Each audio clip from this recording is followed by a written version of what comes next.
Magandang araw po sa ating mga tagapanood at tagapakinig at ngayong araw po, tayo din po ay binisita ng ating sitting board member sa Benguet, Attorney Ruben Eke Pawad. Welcome, sir.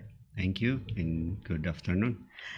Napakaswerte po natin na talagang dinadayo tayo ng ating mga kapitbahay sa Benguet at natutuwa tayo sa development na to. Bukas po, meron din tayong susunod na guest. Pero ang pag-uusapan natin ngayon, itong napakalaking desisyon ni Attorney Pawad na tumakbo bilang governor ng ating probinsya bilang independent candidate after over 24 years in public service. Tama po ba? Ngayon. Magto-24 kasi. Yes, magto-24 years. Talagang veteranong-veterano na po sa public service itong si Attorney Pawad. Kwento niyo po sa amin, sir. Ano po ang turning point on why you decided to run as a governor? Yun ang isang first question that was asked of me, bakit governor? Pwede namang bumalik ako sa Tublay, pwede namang vice governor. Madaming options, kumbaga. That's the next supposed to be. Susunod sa board member, yung vice governor. Ang dalawang sagot ko sa bakit hindi ako tumakbo ng vice governor, instead I opted to run for governor. Isa, sa 24 years na sinabi mo kanina na nagserbisyo tayo, ang assessment ko sa sarili ko, parang mas effective ako sa executive rather than sa membro ng legislative body. And second, yung mga platform o gusto nating mga gawin ay it's only an executive can maybe implement. Mahirapan para hindi pwedeng pang legislative. So nagkaroon ng introspection talaga kung saan ka mas effective. Dito po sa ating... Sa akin lang naman sa assessment ko sa sarili ko. Based sa kasi nasubukan na nating naging membro ng legislative body, nasubukan na rin nating naging executive, kaya ang assessment ko ay parang mas effective ako sa executive. So you took the decision to run as a governor? As a governor. Independent? Right. As independent. Gaano po kahirap ngayon tumakbo ng independent? Sa akin, parang I chose really to run as an independent kasi part na rin yan ng ating platform. Especially ngayon yung mga sinasabi nilang good governance, parang lahat ng kandidato yun yatang isang common na platform nila. Pero sa the way our politics now in the province of Benguet is going, parang I chose to run as an independent kasi yung good governance na sinasabi natin ay you have a better chance pag ikaw ang nakaupo na you will really practice it pag ganun. Kaya it's really connected to the platforms that we are planning to pursue if in case. Yes, you have a very detailed platform here and we will talk about that later. But let's go back to good governance. Kasi ito ang nagiging battle cry halos ng lahat ng tumatakbo. Pero let's get to the definition. What do you think really is the meaning of good governance? In simple terms, pag na lang natin ay pag sabi mong good governance, parang list ang corruption, di ba? O parang yun ang sa common tao, yun siguro ang pinaka-simplest. So, now, bakit yung sabi mo kanina na I run as an independent, yun nga, kasi I really believe na pag yung sinabi ng isang mayor na ina-idol ko na pag napakalaki ng gasto ng isang kandidato, kahit na anong intention niya, na kahit magandang intention niya na maging public servant, pag nakaupo na siya, nandun pa rin behind his back, paano ko pa babawihin yung malaki yung gasto? And that's now the problem in the province of Benguet. And that's the observation now in the province of Benguet. Talagang the politics now in the province of Benguet is becoming very expensive and expensive.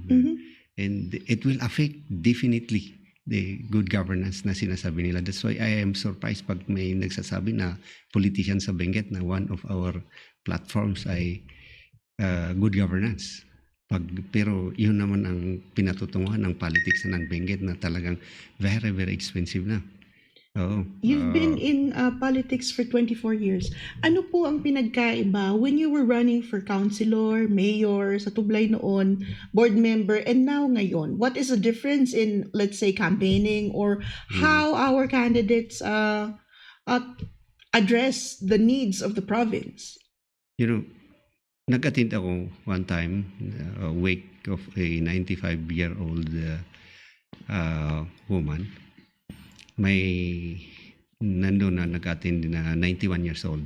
Siya na lang ang tinanong ko na parang naglabas sa amin. We have been through all of the governors ng Benguet, congressman, pati presidente. That's why I asked him the difference of politics before and politics now. Ang sabi nila, talagang ang sinabi niya ay sabali, tata, narigat.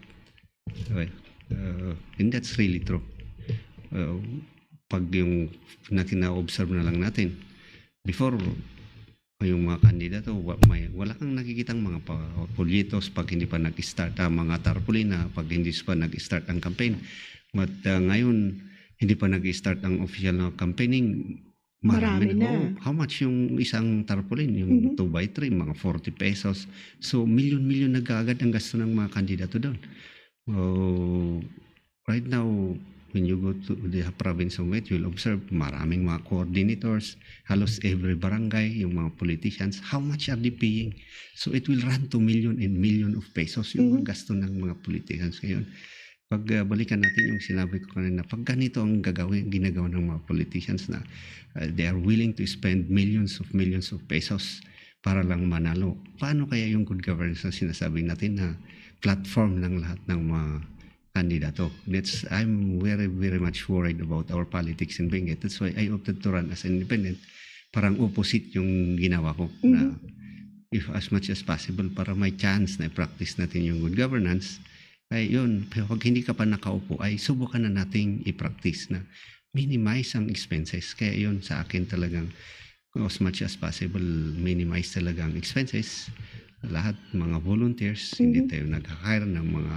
So your campaign is being run by a team of dedicated volunteers? Oh, that's why I started late, then parang slow yung start ko. Pero parang sa bandang huli naman, pag volunteers talaga yung naniniwala sa inyo, ay mas, yun ang mga mas dedicated na magkukumpanya sa inyo pag ang pinagtitiwalaan nila talaga ay yung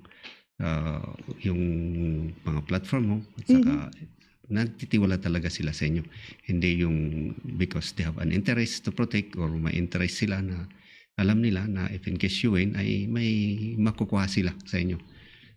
Pero pag naniniwala sila sa mga paninindigan mo ay mas sila yung mga mas dedicated na magkumpanya sa inyo. All right. One of your top platforms is sustainable land and agriculture. You have always been an advocate of agriculture and how to help the industry. Ikwento nyo sa amin kung ano ang plano nyo, kung paano natin magiging sustainable ang ating agriculture dito sa ating probinsya, because we all know that a majority or around 80% of our people in Benguet are dependent on the industry. You are right. That's the main industry actually in the province of Benguet. Yan ang driver talaga ng ekonomiya natin. Hanggang ngayon. Hanggang ngayon at saka halos 80% sabi mo kanina ng mga kababayan natin ay dependent on agriculture. That's why kailangang bigyan natin ng importansya talaga. Right now, malaking problema ang hinaharap ng ating main industry. Pag hindi natin inadresan ang mga yun, I don't know what will happen. Pag nagbagwan down ang ating agriculture industry, definitely maafektaran ang probinsya ng Benguet, yung livelihood ng mga tao at saka yung ekonomiya ng probinsya natin. Parang yung sa production na lang talagang nahirapan yung mga farmers. aside from very costly na ngayon ang production, na hindi sila makakompete. Yung problema natin sa marketing, nag-fluctuate yung price, walang stability.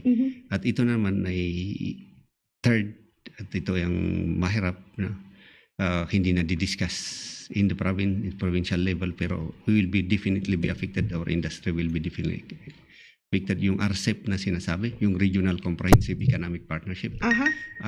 I don't know, but hindi na di-discuss ito yung free trade agreement na just took effect June 2023. And this is among the 10 ASEAN countries, which opens trade of all these countries involved to each other. So the competition will be higher. It's just only local. In that RCEP, it's not only agreement among the 10 ASEAN.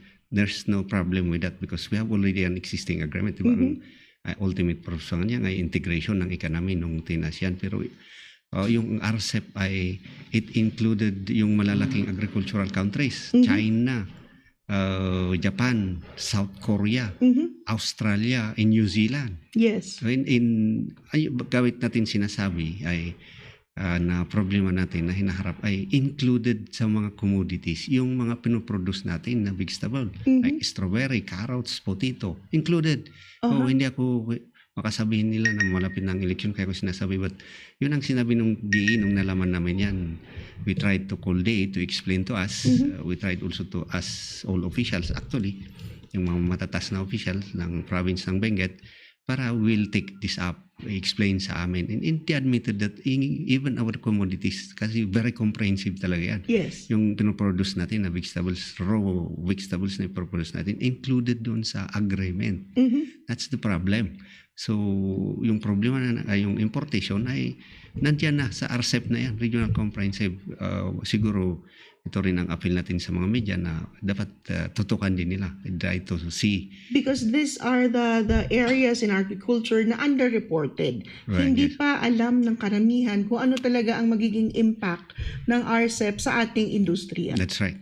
And that's what I'm worried about.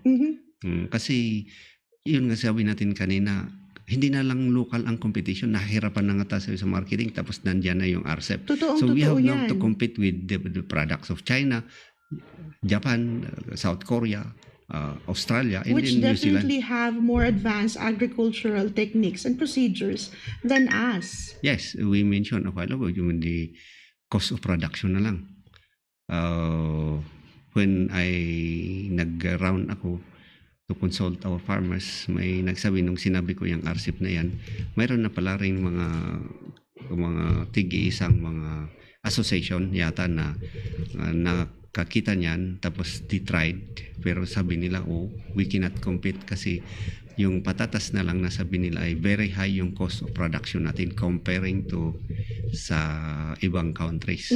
Parang sabi nila, I don't know, yung isang nagsabi parang 35 o 31 yung sabi niya na cost production of potato. In other words, you have to spend 35 or 31 pesos to produce 1 kilo.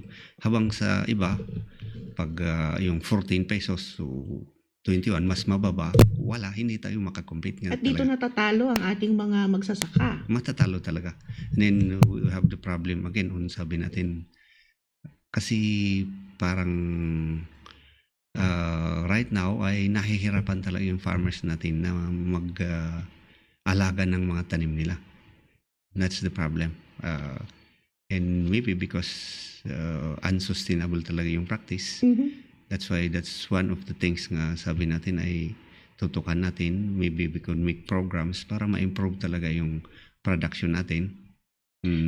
Is a lot of people get a wake-up call when they see photos of our farmers throwing away their products at the roadside because of overproduction. A lot of people think na ang solusyon dito ay ang proper crop programming. What do you think about this?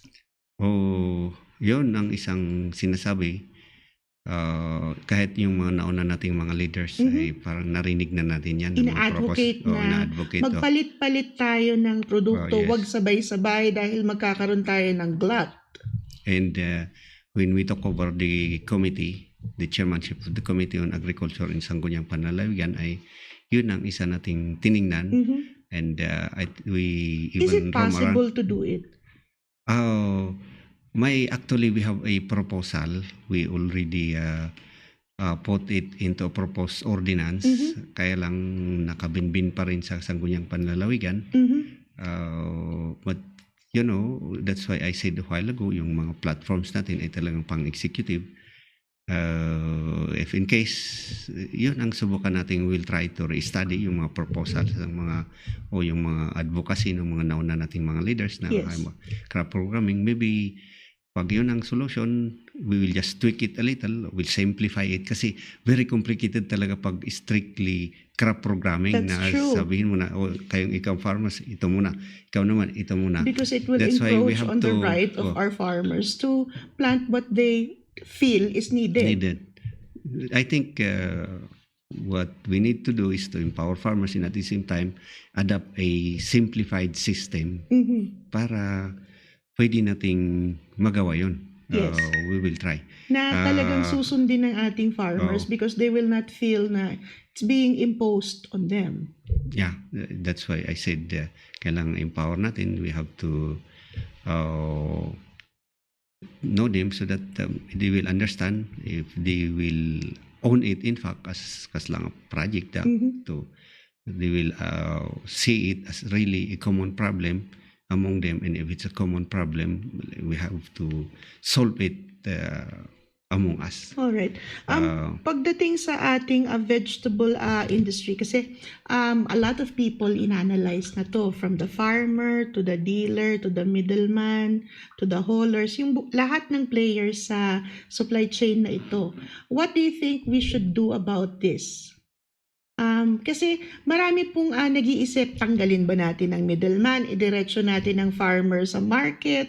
Ano po ba sa tingin nyo ang one strategy that we can do to empower our farmers in this industry?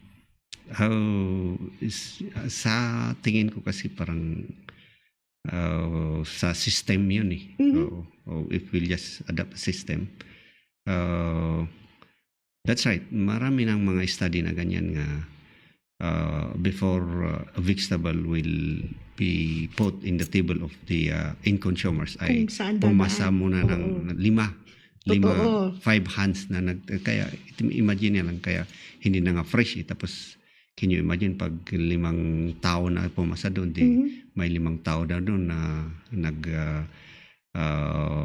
anong tawag doon? Nagpatong. Nadaanan na, That's why nagpatong-patong na din yung presyo. I don't know, pag sa akin nung mayor pa ako, I see to it, pag bumba ako sa Manila, I will check the price dun sa trading post, and then I will check the price sa yung pagbili na ng mga consumers, halos mga times 5 na ang presyo. Tama. Pag yung sayote dito ay 5 pesos, Ay doon. yung sa end consumer na, yung kakain na mismo ay mga 70 per hindi pa nga per kilo eh. Per Pagbili piece. per piece. Yung pag sa cabbage ay hindi na per kilo, na-chop na. Totoo. And then the price is mga ganun, kahit 20 dito per kilo. Yung isang chop na doon, mga 40, mga 60, hindi na per kilo yung Totoo po. Yan price. ang nakikita ng ating Wow. publiko. Doon nila nakikita yung problem. Hindi man nila naiintindihan yung system o yung proseso. Nakikita nila yung disparity from the market price or the supermarket price from the actual farmer price. May nakita ko diyan.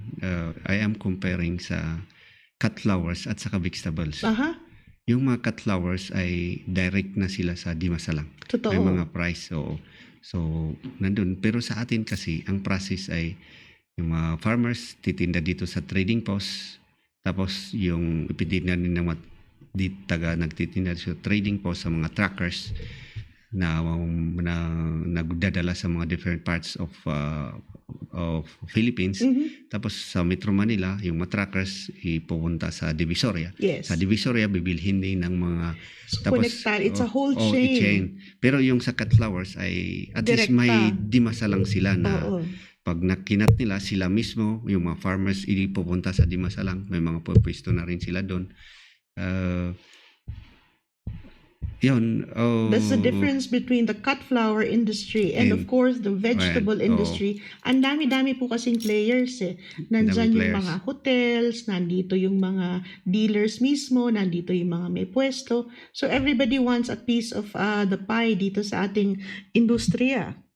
That's right. So, ang sabi ko sa mga cut flowers, one time na may association na nag-invite sa akin na why don't you try na i-level up yung marketing ninyo. Halimbawa, pag hindi sana kayo nahuli, ay kaya naman ninyo pag nag-association kayo, tapos bibilhin ninyo yung the whole Dimasalang o may area doon, tapos gawin ninyo parang yung market ninyo para at least diretso na pag ikaw ay farmer, ipapunta mo doon mismo, tapos yung in consumer ay direct na bibili, hindi yung kagaya ng vegetable na bago darating sa table ng consumer ay pupunta mo na yung vegetable sa trading post, tapos yung mga hindi ko alam kung anong tawag doon, yung mga traders bibilhin sa mga nagtitinda doon sa trading post. Dadaan pa talaga sa tapos maraming bibilhin, kamay. tapos ipupunta doon sa Divisoria, mga ganun. Tapos doon sa Divisoria, ibibinta rin sa mga, kaya ganun, medyo Mas komplikado. komplikado talaga. Maraming players, stakeholders,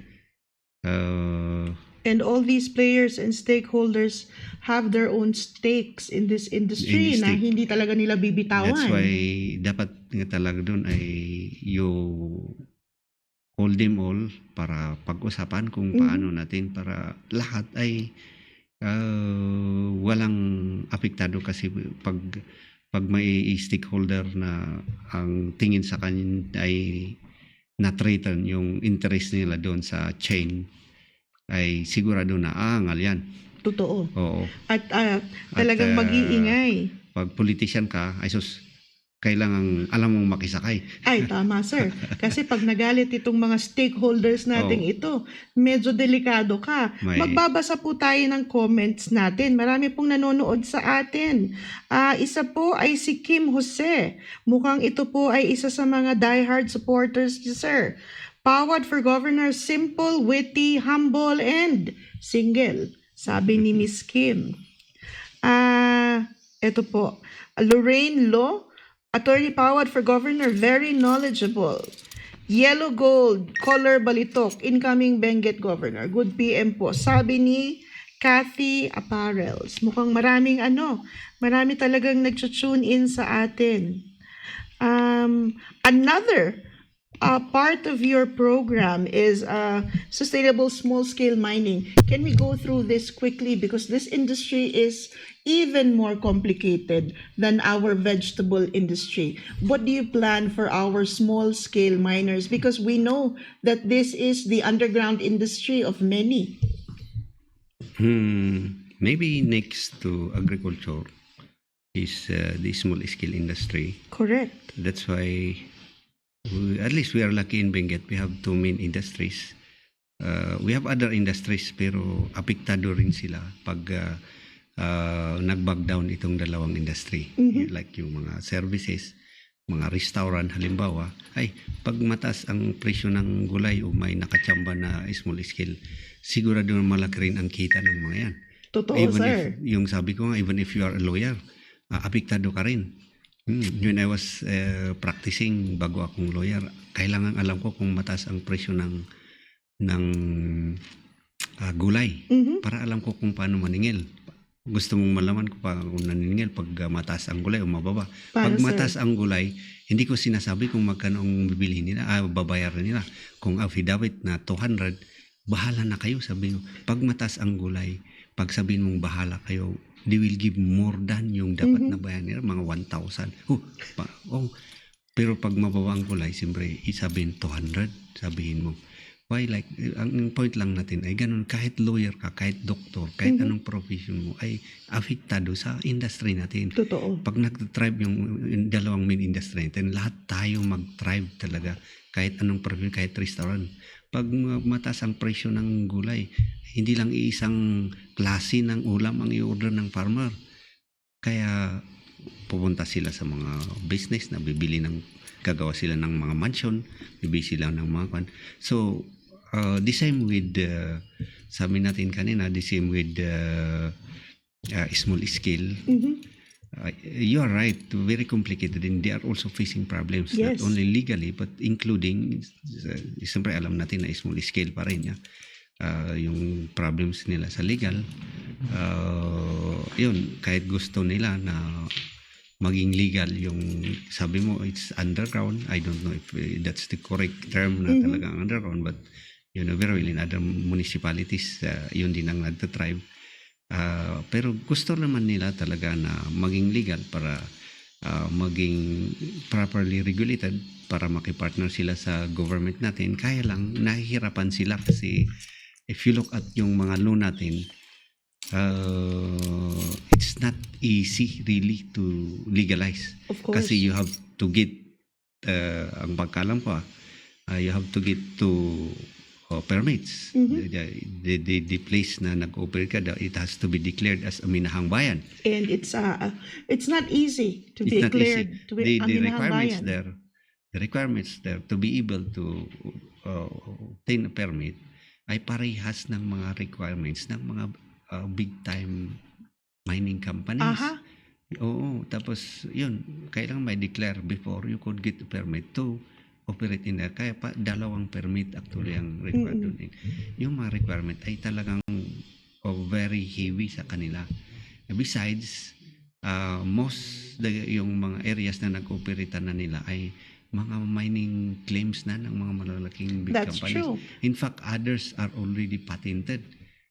Yung na-issue na ng patent before 1935 Constitution yata. And if it's patented, it's good as title. Aha. Oo. Pero wala na yung mga patented ngayon nung nagtikipik 1973 Constitution.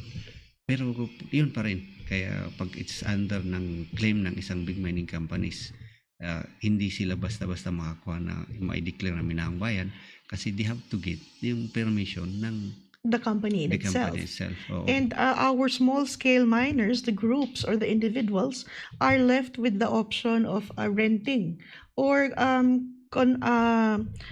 tawag dito, nakikideal with the mining companies in itself to be able to sustain a living. Yes, some groups in mining companies ay parang they already develop also a somewhat scheme. A partnership of sorts. Partnership of Oo. sort.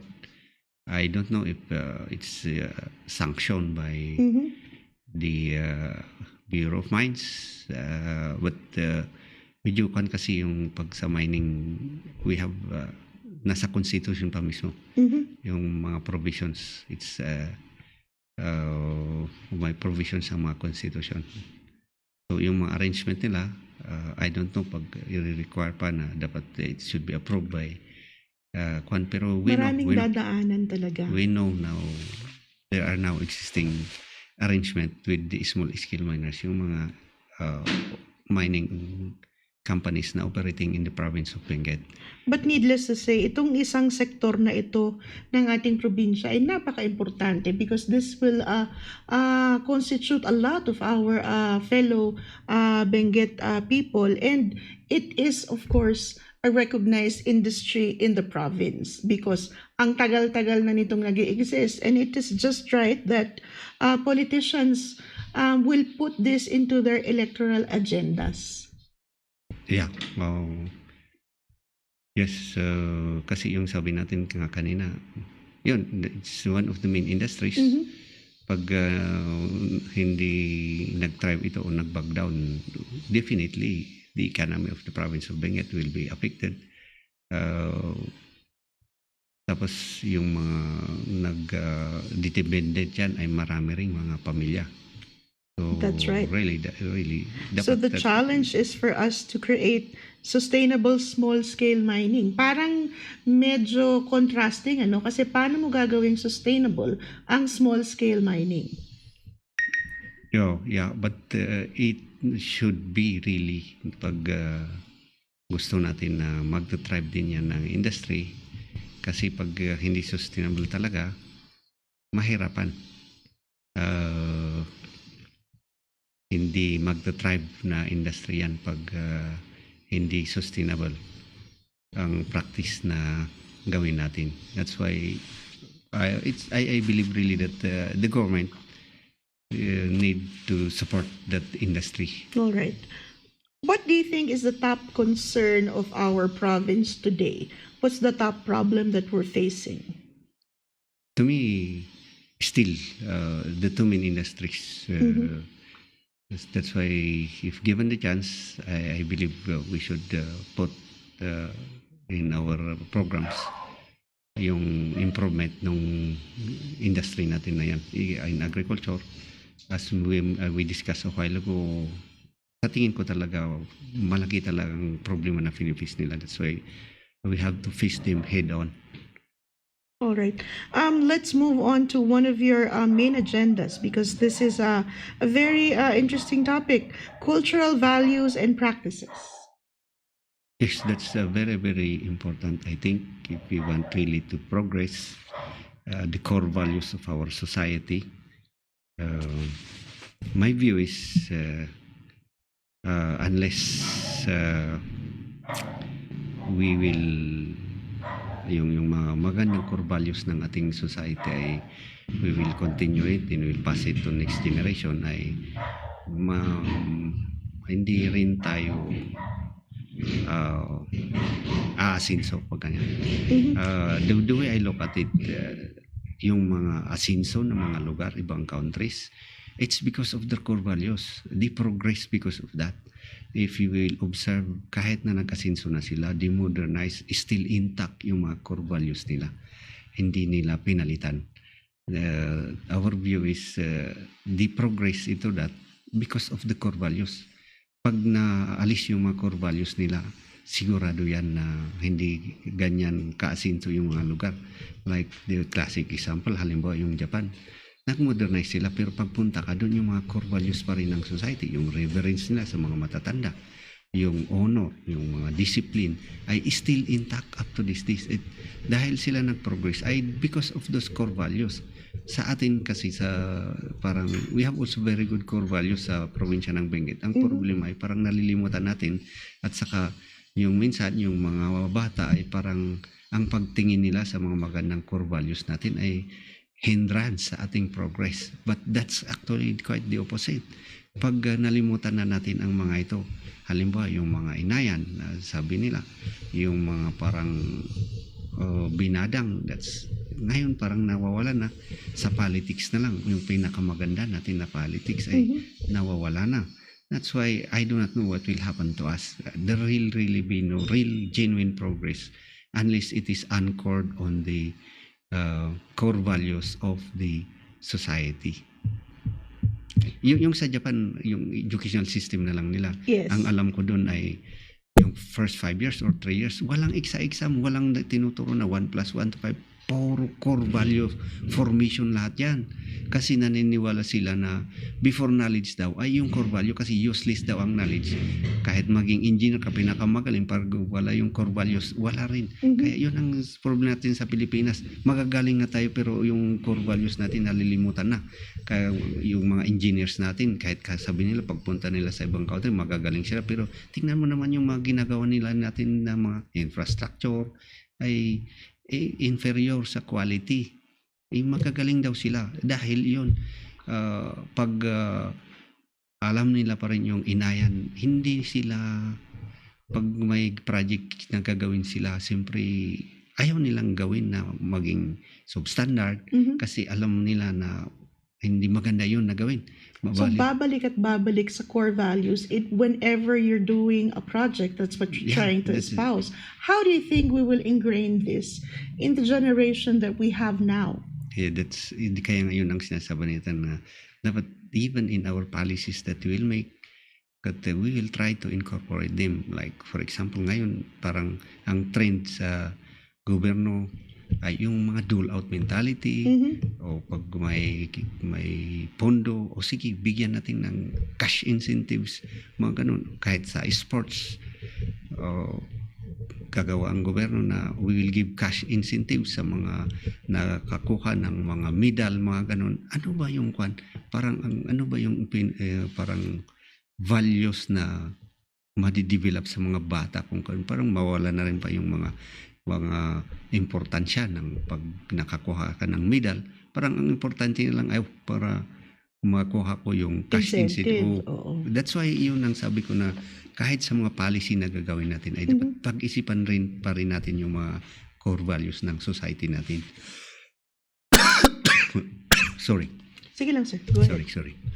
So, Attorney Pawad is espousing a return of the core values that we have here in the province that will be seen in the execution of projects and of course sa way of life ng ating mga kababayan. I suppose so. Dapat parang ganun. We will try to do that kasi parang ang trend na ngayon ay parang ganun na. Nawawala or Parang- nalilimutan. Parang lahat na lang ay equivalent na lang ang cash na pag may programs o cash. Pag Kung baga halimbawa yung mga natatapatan ng senior pera. citizens, ang parang programs lang ay okay, we will give them incentives, we will give them yung mga ganun, mga cash incentives. Hindi nalimutan nila na yung core values nila ay sila yung repository ng mga dapat yun ang mga emphasize sa kanila. Hindi yung mga pag gagawa ka ng programs ay bibigyan natin ang mga senior citizens ng mga parang cash benefits, mga ganon.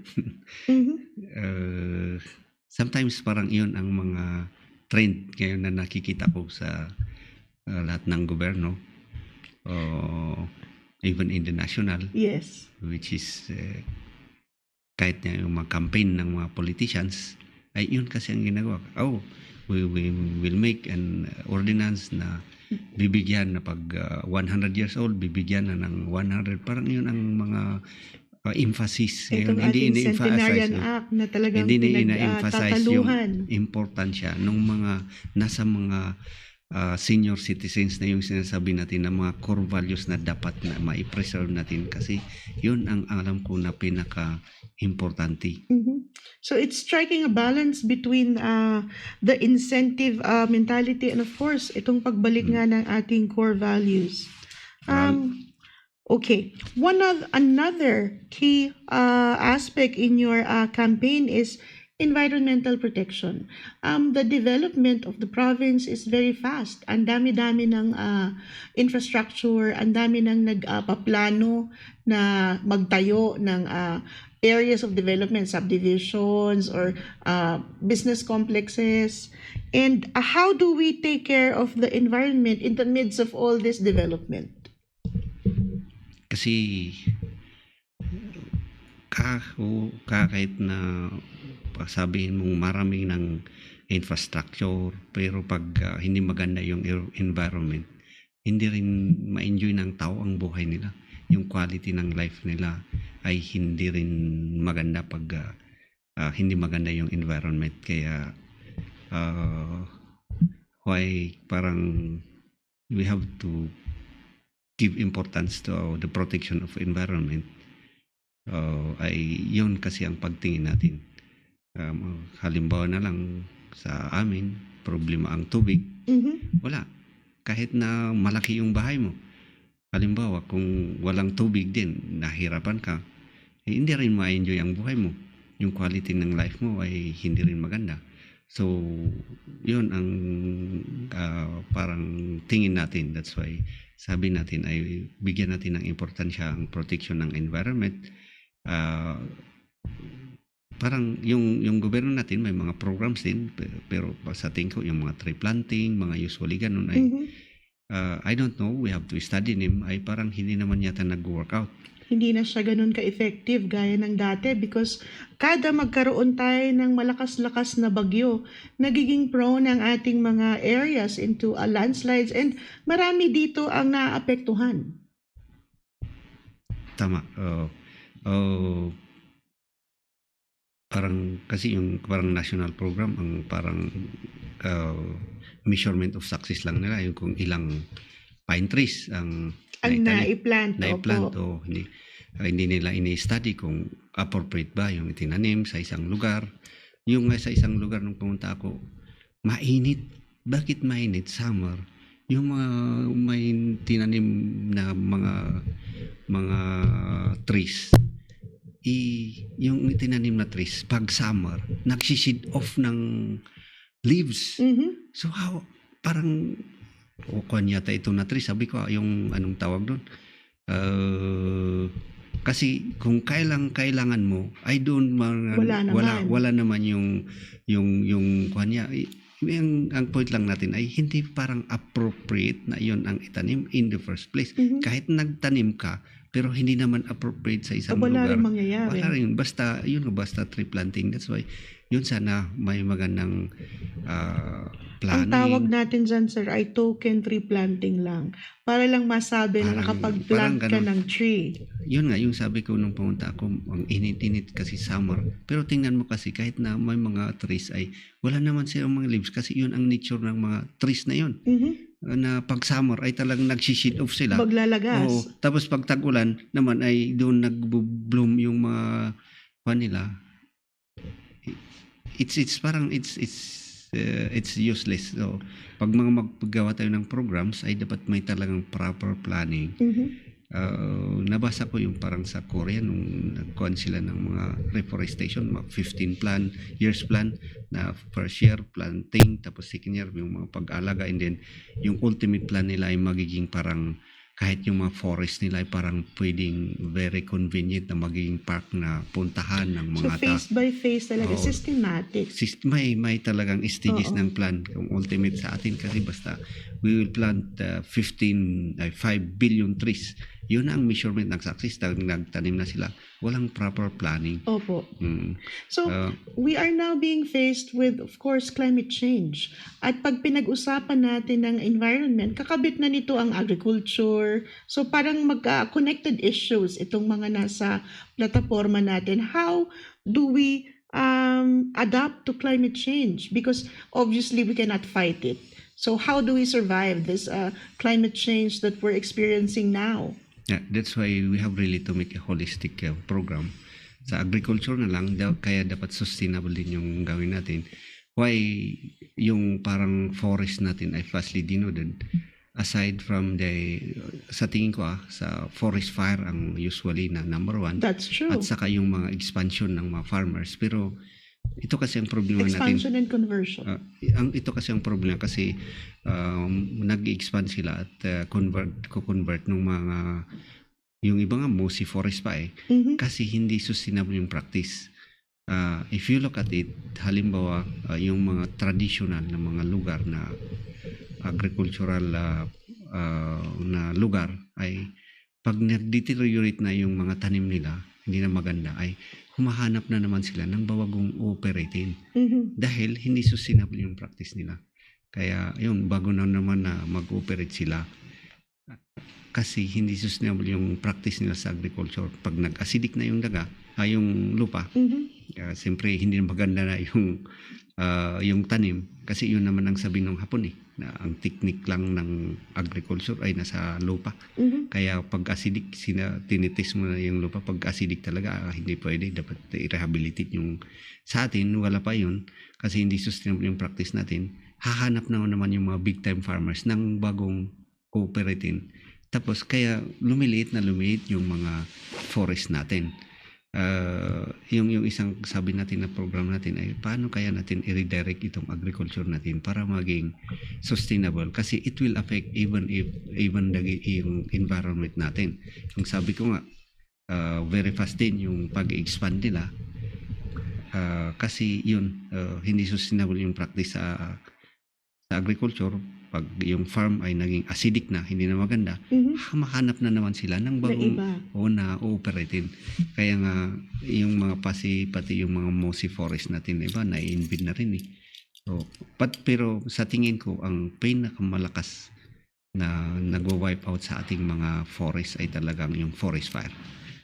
Ngayong taon medyo maaga ang ulan kaya sabi ko blessing yata kasi wala tayong nakitang medyo maraming forest fire. Pero pag hindi maaga ang ulan ngayon, sigurado na-observe natin lahat almost ng ating mountains ay umusok kasi yung forest fire talaga.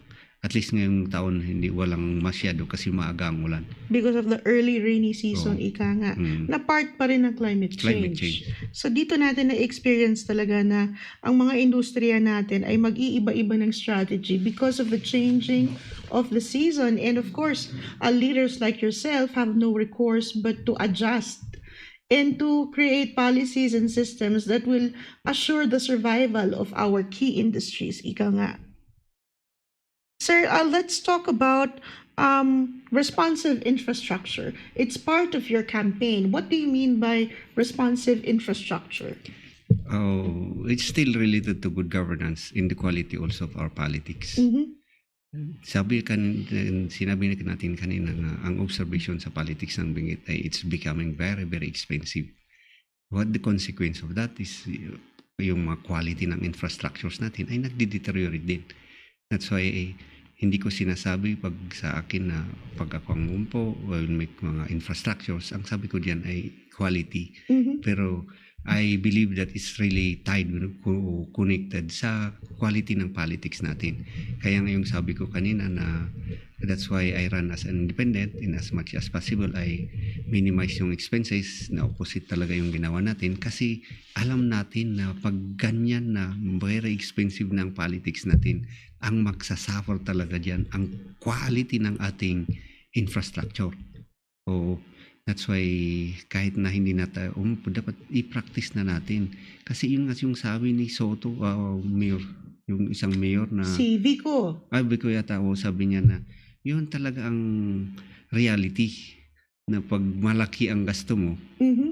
pag magagasto ka ng 500 million lang para manalo, and I think that's now the computation in the province of Benguet. Mhm. My goodness, how could you practice good governance? Hindi na, how could you assure na mayroong talagang quality yung mga infrastructure? You saw what happened to the bridge in one place. Yes. Na-collapse, wala pang calamity. And wala pang accountable. Mhm. That's the consequence of very expensive politics. That's yung sabi ko sa mga kababayan natin, huwag sana nating hintayin na mangyari sin sa Benguet yan. Pero pag ganito ka-expensive ng politics natin, diyan ang tutungan yan. Do you think our constituents in Benguet will distinguish between this expensive magarbo na pangangampanya to the real meaning of a good governance campaign? I hope really na makita nila yan na ang connection ng good governance talaga ay nakasalalay sa ganitong sa politics din ng You have an alternative view of our issues in Benguet. Sa tingin niyo po ba naiintindihan ng taong bayan kapag ini-explica niyo sa kanila itong mga polisiya at sistema na gusto niyong ipatupad?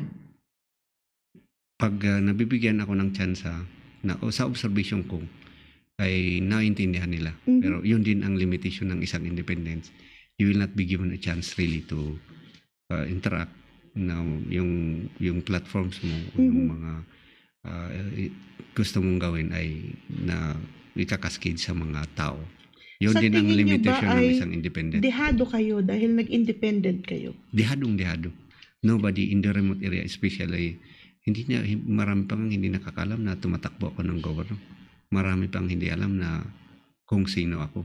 That's why kagagaling ko lang sa isang lugar kanina, hinabol ko lang ito. That's why I'm trying kung pwede sana na ma-access ko silang lahat, mapuntahan ko para kahit magpakilala lang sana. Pero unfortunately, yung 45 days at saka yung limitation, yung mga Kulang. resources, ang problema kung yung mga volunteers na yung sabi ko na naniwala sa iyo na nagkukumpanya kan siya, yung may mga ibang tao na nagsasabi, magkano yung binigay sa iyo? Makishare ka rin, kaya nadidismaya sila. Yun ang sabi ko, ganyan pa talaga ang gusto natin na patutungan ng politics natin sa Benguet na ang tingin na lang lahat ay pera-pera na lang.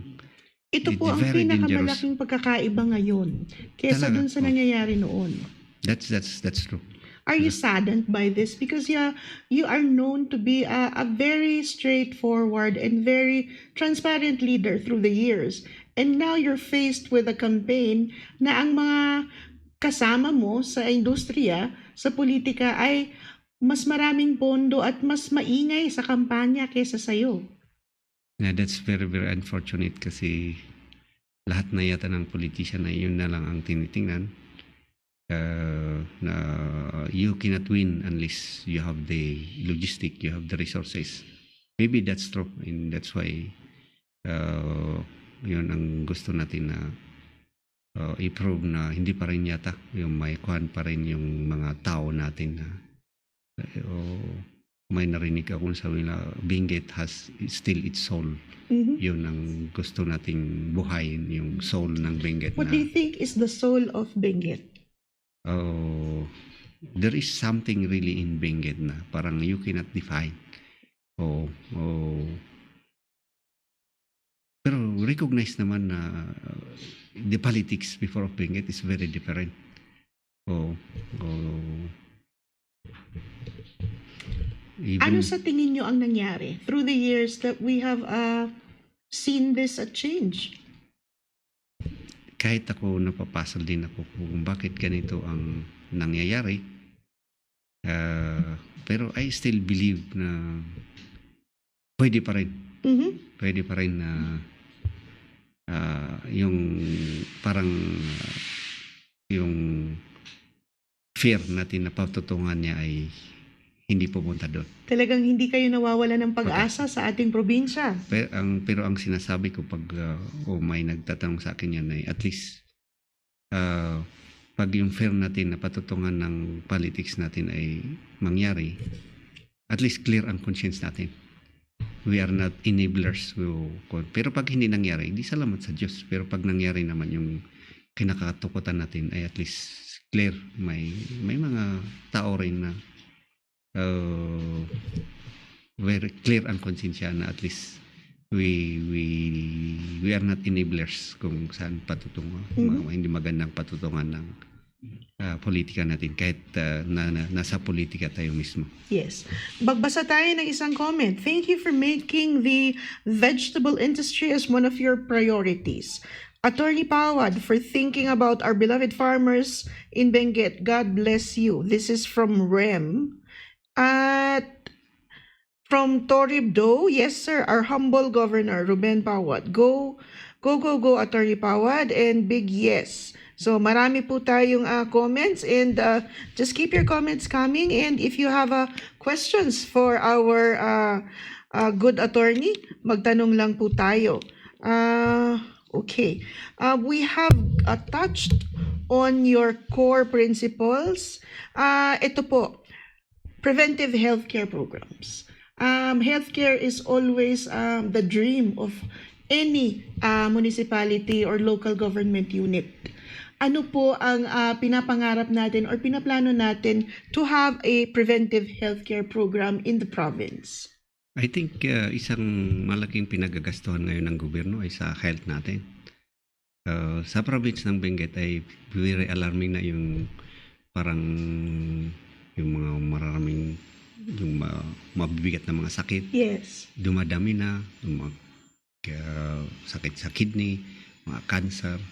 I do not know, I'm not hindi yun ang field ko, pero ang alam ko ay doon ang medyo very alarming ang situation natin.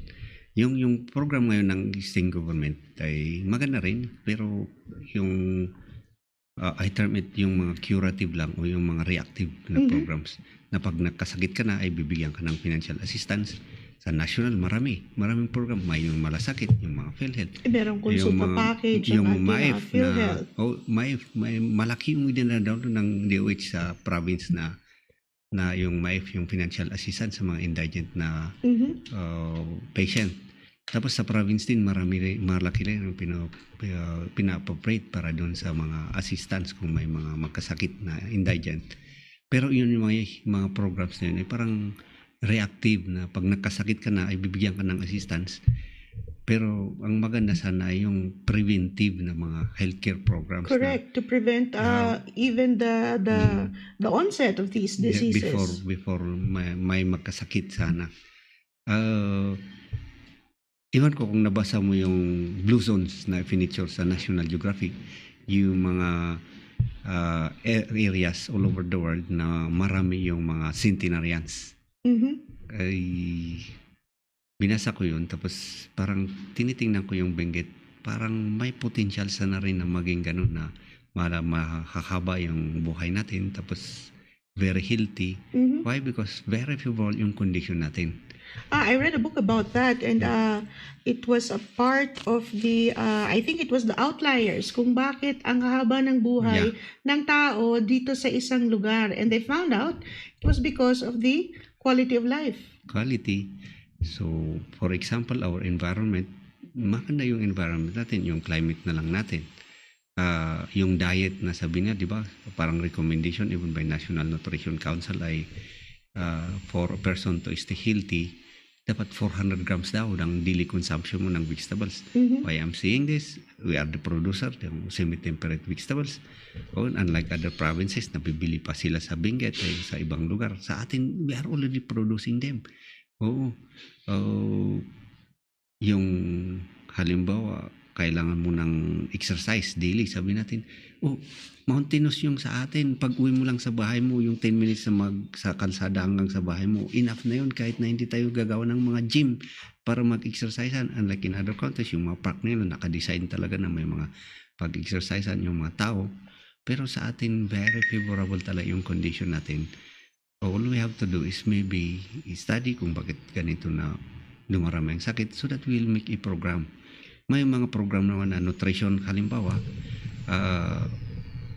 when I was in the municipality of Tublay, ay consistent din naman na we are awarded of that even up to the national.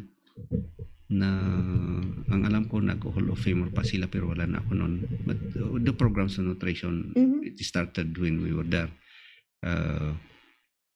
So those things, that's why aside from existing programs of the government, we should also make yung mga preventive healthcare programs na ganun, hindi lang yung mga reactive na pag magkasakit ka na, yung mga financial assistance. Di ba, isang program noon na pinag-aawayan nila nung time ni Obama, yung program sana niya, before magkasakit sana we should give emphasis more sa prevention rather than sa mga curative. Pero siyempre business din yan sa US. It's multi-billion kaya mahirap mag-pick up. Pero maganda yun na program na yung more on preventive na para wala nang pupunta sana sa hospital. Pero siyempre pag ikaw ang business mo naman ay sa medicine, di sino nang bibili sa medicine. Kaya medyo may malaking away sa US na program sa mga yon.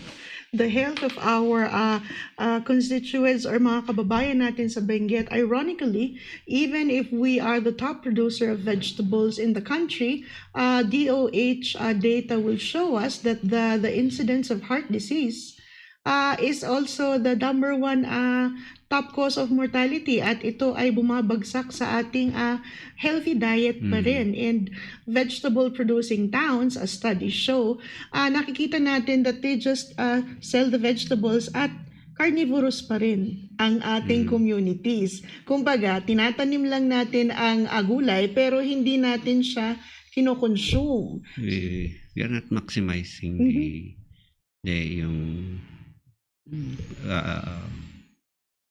na tayo ang producer, dapat very healthy sana tayo. I read in that Blue Zone na sabi ko na article na there was one place na yun din na pag nag-30 na sila ay nakakasakit na sila ng yung anong tawag doon sa sakit sa mga cardiovascular. Yes. That's why they studied in the MIC program. Ultimately nakita nila na may nag-grow doon na isang kind ng ano ba yung sabi lang pinakamataas ang antioxidant niya. Kaya yun sila nag-zero in na in-emphasize na ito ay magandang kainin. Kasi doon parang ang main industry nila yung mga dairy yata. Pero kaya yun talagang pag mataas na sakit nila yung sa mga cardiovascular. Kaya gumawa sila ng program. At yun ang nakita na ano ba yung... So preventive healthcare means going back to the basics, attorney. Healthy diet and more emphasis on what we intake. intake. Doon sa furniture na anong area na yung Japan, isang nakita nila ron ay yung kinakain nila, regular staple food nila, yung sweet potato. Yes. Kaya nga sinabi doon ay doon pa yata yung nag-establish ang yung US ng base nila. Siyempre US food iba rin, pero hindi siya talaga na-influencean ay yun pa rin na yung kamote. Maganda pala na food yun, pero sa atin parang hindi natin ini-emphasize na mga ganun. Kaya yun ang isang factor na kahit bakit makakaba ang buhay nila at very healthy sila. Yes, Pero that's sa true. atin, parang not so much given emphasis. O sa Korea na lang, Or maybe taken for granted. sa Korea na lang, di ba? Sabi nila yung mga Koreans sa magaganda yung mga skin. Mhm. Kasi mahilig sila sa mga kimchi. Di ba Yung yung kimchi, fermented fermented nilang, oo. food. Sa atin din, mayroon ding mga, mahilig din sila ng mga fermented. Kahit in fact yung mga kinuday parang may pagka-fermentation at saka yung mga tape, Mhm. fermentation din yun.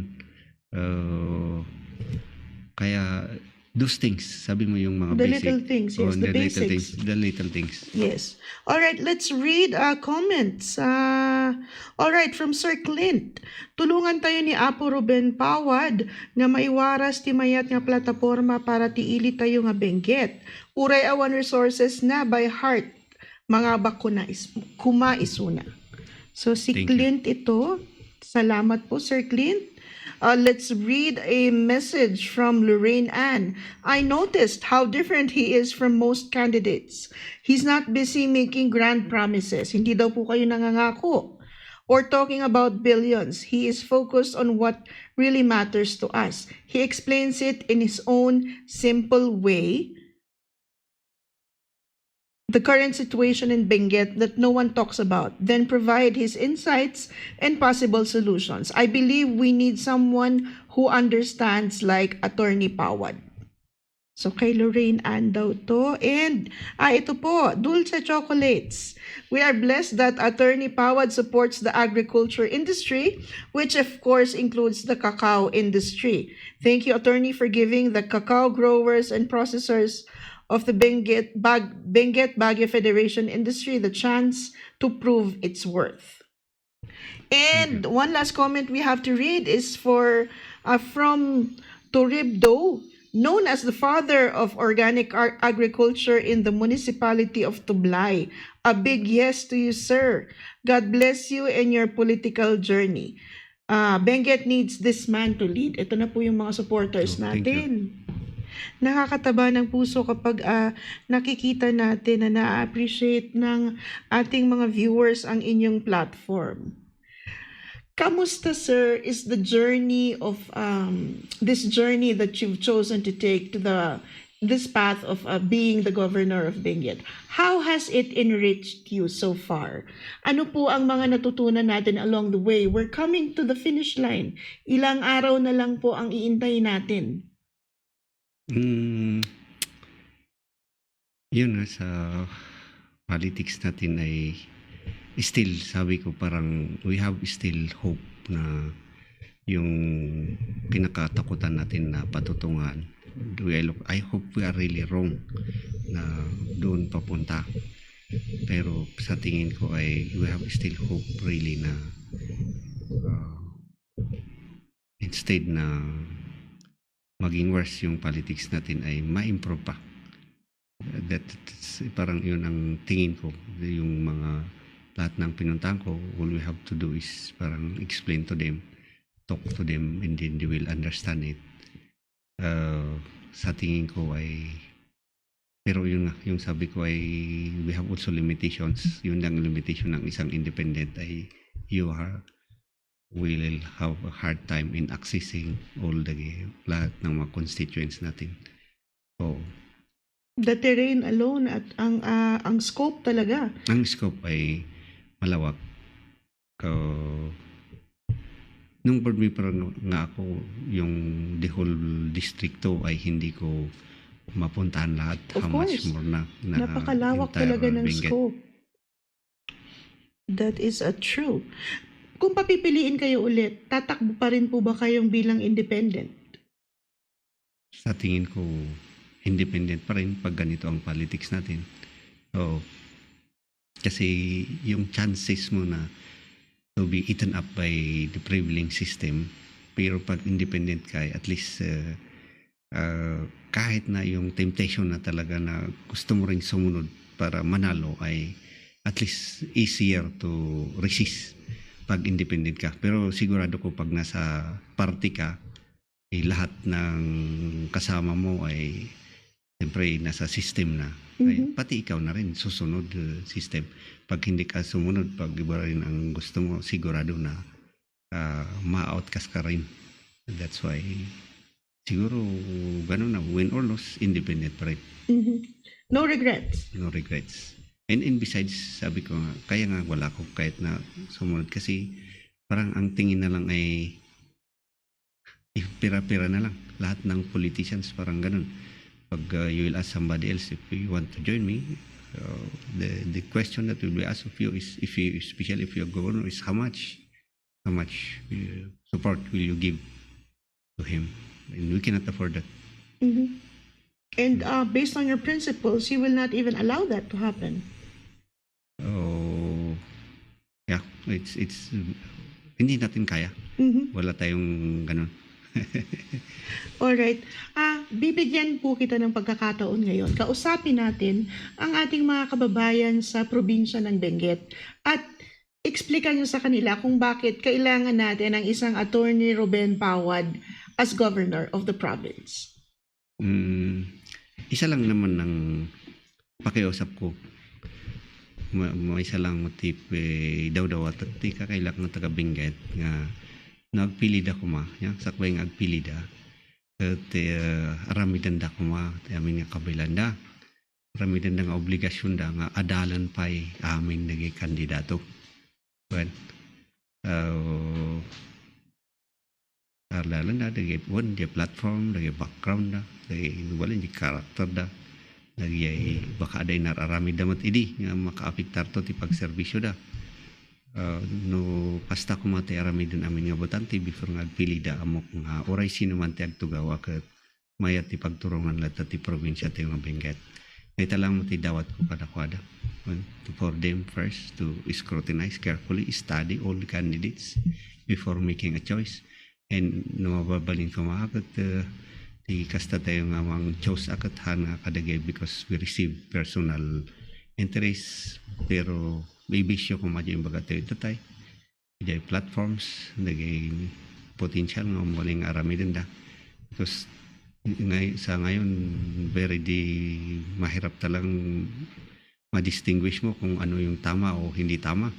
Oo, lahat na yata ng taktika ay ginagamit na ng mga politicians para makuha yung mga boto ng mga botante. But I hope really our voters are wise enough na to distinguish kung ano yung tama at hindi tama na basihan ng pagpili ng mga dapat na may boto.